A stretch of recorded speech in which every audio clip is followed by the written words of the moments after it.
Hello everyone, I am Yogesh Mitkal and our today's video topic is what is the extension query is, is in a uh, Spring framework, and our today's date is 11th October 2021. So first of all, the overview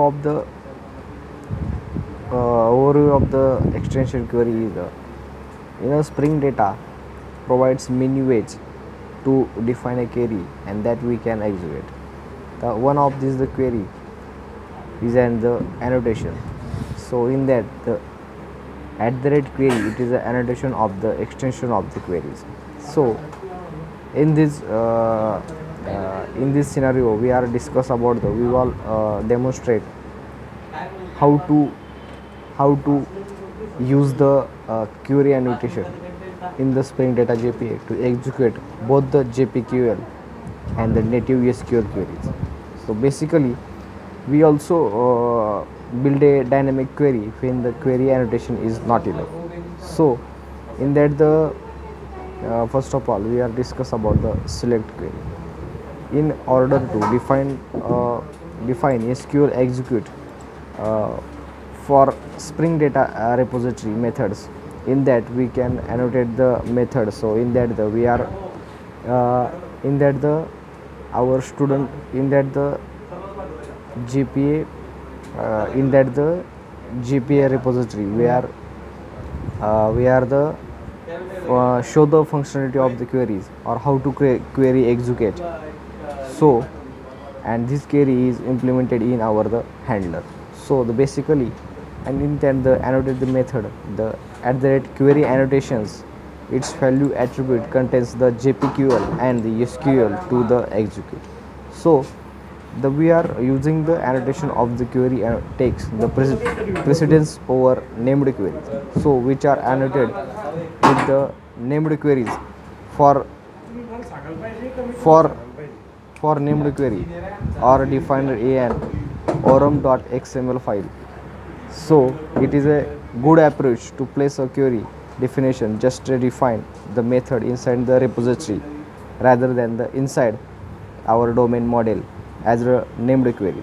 So the repository it is responsible for the persistence. So it is a better place to the store this definition. So this is in our select query. So there are the two types of the query. The first is JPQL query and second is a SQL query. Now we are discuss about the first part. It is a JPQL query. By default, the query definition uses the JPQL. Means let's in that the queries we are let's look at a simple repository method that returns the active user entities from the database. So this is JPQL queries.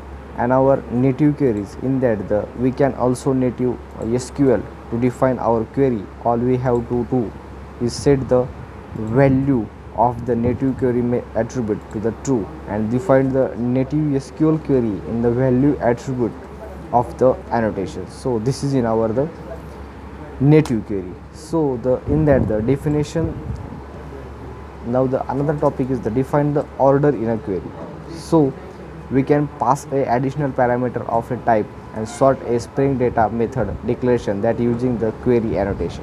So it will be translated into order by clause that gets passed to the database. Means that in that we have achieved the sorting technique by using that this query annotation. So in that the sorting of the JPA provides and derived methods. So for the methods we can get the out of box such as find all sort on these ones that the generated by the pursuing method. So we can also use the object property to define our sort. In that the JPQL, when we use the JPQL query for a definition, then the Spring Data can handle the sorting without any problem. So this is in a JPQL, and because we use the annotation of the query and we can use the same method to the get the sorted list of the users by the length of their names. So this is in a JPQL. And in the native queries, when the we using the annotation of query uses native SQL, then it is not possible to define a sort. In that the overview, our GPQL query is sorted our database, and the native query which cannot be sorted the database. So as the exception says, the sort is not. So this is in our, so this is all about the our extension queries. So that's okay.